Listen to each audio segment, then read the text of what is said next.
yeah, the first season back in the Premier League, we was quite successful. It was a good season. Got to the FA Cup final.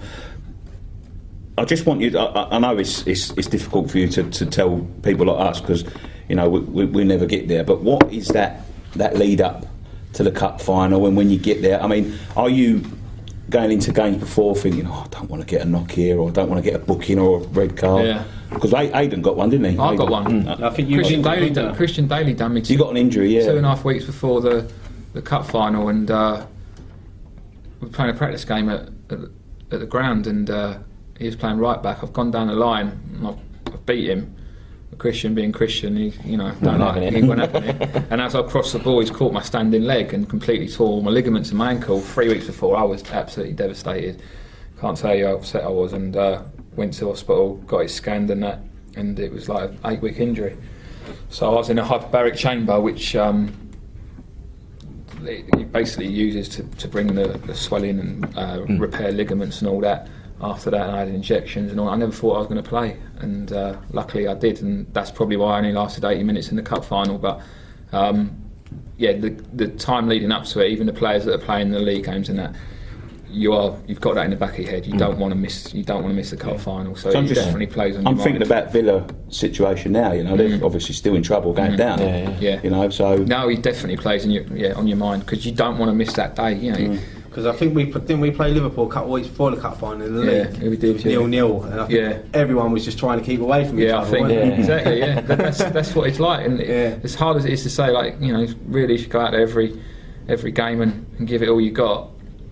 But that is in the back of your head. I don't care what anyone says, without doubt. I mean, you never know how often you get to an FA Cup final. Exactly. Like I said, it's two. But it's quite a cliche, but it is true. Every young kid dreams of playing in the cup final. So to play in one is amazing.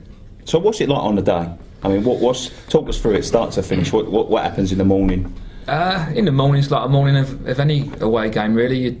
You're at the hotel. You go down for breakfast, then you got an hour or two in your room to stir and get nervous and that, and then you go down for your pre-match and your team meeting. I just remember on the way to the stadium. Obviously, that's the one. Obviously, the Millennium Stadium is a great stadium. I do regret the 2 playoff finals and the FA Cup final weren't at Wembley. You know, but it's still a great stadium. It's a day out for the fans or whatever. But Wembley's Wembley, isn't it? At the end of the day, so.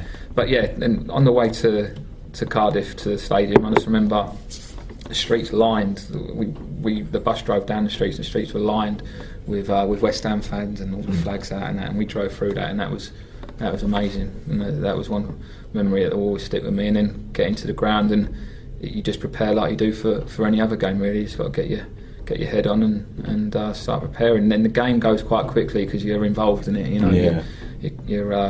don't really realise what everything around it and that. So You don't take it into after. No, you don't. Imagine. You don't. And a lot of people say it, and it's so true.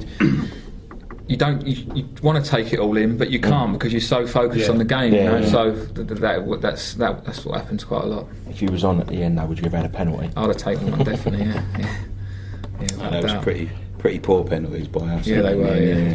We was tired when we worked so hard. But it's one of, when you think about back to that cup final, it's one of the greatest. I think the greatest. I mean, I'm only 32, but no. But what I remember, and even my old man says he's 50 odd, and he said that's the best one I ever remember. Is that something you take pride in, or is it something you just think, well, I bloody lost, so it don't matter? No, don't get me wrong, I do take pride in it, and extremely privileged to have played in it. But we lost. That's the overriding feeling I get. It's that feeling I got in the change room, and I'm sure all the other lads got after the game. We were devastated. I come off after 8 minutes. I was telling you earlier, and I had Ginge next to me, James Collins, and I think it was Carl Fletcher, and I was saying, imagine the night we're going to have tonight, boys. We're going to go down in the history of the club. And then Gerard does that. So it'll always live with me. That's why I've brought the medal in today. I can't really look at it that much because it hurts me too much when I look at it, to be honest. I still can't watch any replays of the game when it Well, I bought your shirt in for a season. Thanks for that, Matt. It's a pleasure to see a piece of history, really. You know what I mean, in our studio. But all right, let's move on from the cup final. Obviously, the disappointment. We start 06-07, and we don't start too well. And the two Argentines came in. What was the feeling around the camp at the time about, the two? Did you think, because I thought, as a fan, what the bloody hell are they doing here? Do you know what I mean? Yeah, no, it was a shock to the lads as well. Obviously, did they just turn up one day and? No, I can't remember. I think maybe we heard it on the news or whatever, Sky Sports News or whatever, that they were coming in.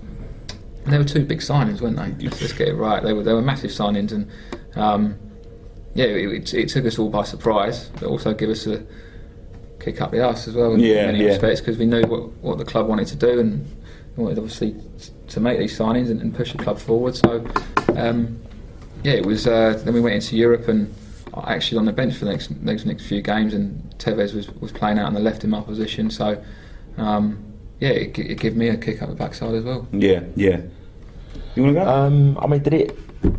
Because obviously after that we went on quite a bad run, didn't we? Did it unsettle the dressing room, or was it stuff going on behind the scenes with the takeover and all that unsettled the? No, they were good lads. They were great lads. Tevez was really quiet. Mascherano tried to embrace everything. He wanted to learn English, and whereas Tevez wasn't interested. That's where they turn up. He still can't talk to this day. I don't think, exactly. But they were great lads. They trained really hard. Probably Mascherano more than Tevez. Tevez did it on a Saturday. He didn't really train that hard in training. Wasn't that bothered. But he turned up on a Saturday. That's all that counts. But they weren't a disruption or anything in change rooms.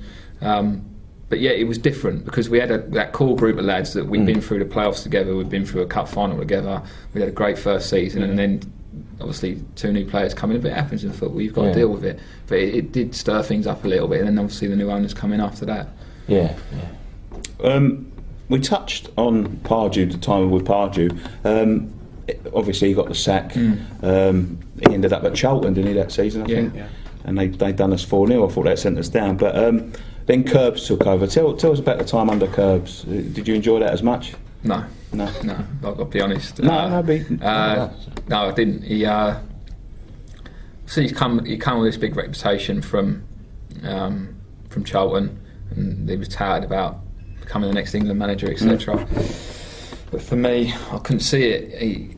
He didn't have much about him as a man, first and foremost. He would be one of them that would you'd be in a canteen in the morning, and you'd be in getting your cup of tea and your cornflakes or whatever, and he'd go, "You all right? Yeah, good gaffer." Like, fine. He goes, "Oh, traffic's bad this morning."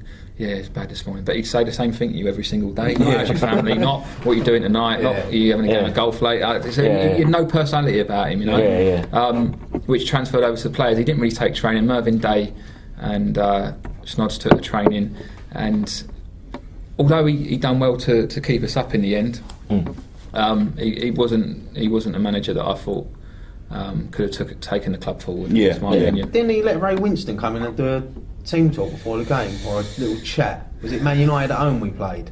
Yeah, and Rio Coker scored the winner. Yeah, I think he did. Yeah, he did. Yeah. Why would you? It's the manager's job, isn't it? Yeah, exactly. I had problems at the time as well. It's been well publicised with my gambling and that, and he helped me with that. He was very understanding, and he was good in that sense. But all I'm saying is, as a manager, he wasn't for me. He didn't really inspire the lads. Like I said, he had nothing about him as a man, and that was my opinion of him. We survived on the last day. We was there. Me and Ryan was there. I can't remember a lot about the day. I don't know whether you can. But I think at one point we needed the win. It didn't look like we needed it. Was that relief? Just you come off the pitch and thought, bloody hell. Yeah, I didn't play in that game actually, but did you travel? I was injured. I travelled, and it was unbelievable. I remember leading up to that, we played Sheffield United away, and we got absolutely battered 3 or 4, I think. And I honestly thought, well, I didn't obviously think you got a chance. But Sheffield United thought they were safe then. They thought they were done. I think they were then 8-9 points clear of us. 10, I think. Was it 10? Even more than that. Yeah, they thought that was it. And I think probably most West Ham fans thought it was it as well, because we were useless that day. And it was mad how it all turned itself around, and we got that result. And United already won the league, and I think so that helped us. All I remember was I think I was watching the Wigan Sheffield United game on the screen behind me more than I was watching. That's the worst thing you can do. What Sheffield United did, they thinking they're safe. You can't think that in this league. I remember watching because someone had it in the box behind us. and you could see it, you know. Yeah. And I remember I was watching it before we scored, and they were sort of like holding off each other, and I don't know whether they thought, Playing out for- they was playing out for a draw, and then all of a sudden the news must have come through, because all of a sudden they just started clashing into each other, you know. It was like something out of Clash of the Titans, you know. Exactly. With the Tevez affair, obviously that came along about third in the season when, you know, he was illegible to play. We don't know the ins and outs of it. I don't know whether you do, but was that overhanging on the club, the fact that, you know, the points could go? I mean, Rotherham have just had one. Yeah. You know, and Yeah, I suppose that? it was a little bit, but as players, you know. You just get on with it. You just get on with it. You Yeah. do. You get in the training. You do your training. You go home and you prepare for a Saturday. And it didn't really affect us. Obviously, it was affecting them upstairs because they were wondering what was going to go on. But no, it didn't affect us really. Yeah, was that Norwich away? Yeah. The referee, honestly, he's one of the worst refs. The Norwich fans, I was sat in the corner, and the Norwich fans were saying the ball wasn't in the quadrant, and it was. And the referee was saying move it. I was saying, well, the ball's in the quadrant. I ain't going to move it. I'm going to take the corner. And then he ended up giving me a second yellow. Was that the game